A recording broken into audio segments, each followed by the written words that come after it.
ఉగాది రోజు ఎవరైనా సరే గణపతి టెంపుల్ కి వెళ్లి మీ చేత్తో గరిక పోచలు ఎర్రటి పుష్పాలు ఇచ్చి అర్చన చేయించుకుంటే సంవత్సరం అంతా కూడా గణపతి మీ వెన్నంటే ఉంటాడు. ఈ సంవత్సరం 12 రాసుల వాళ్ళు 27 నక్షత్రాల వాళ్ళు ఖచ్చితంగా మీకు దగ్గరలో ఉన్న గణపతి టెంపుల్ కి వెళ్లి ఉగాది రోజు అర్చన చేయించుకోండి.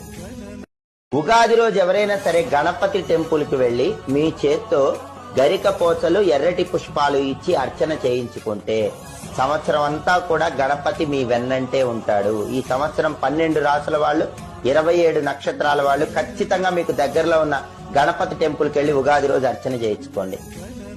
ఉగాది రోజు ఎవరైనా సరే గణపతి టెంపుల్ కి వెళ్లి మీ చేత్తో గరిక పోచలు ఎర్రటి పుష్పాలు ఇచ్చి అర్చన చేయించుకుంటే సంవత్సరం అంతా కూడా గణపతి మీ వెన్నంటే ఉంటాడు. ఈ సంవత్సరం 12 రాసుల వాళ్ళు 27 నక్షత్రాల వాళ్ళు ఖచ్చితంగా మీకు దగ్గరలో ఉన్న గణపతి టెంపుల్ కి వెళ్లి ఉగాది రోజు అర్చన చేయించుకోండి.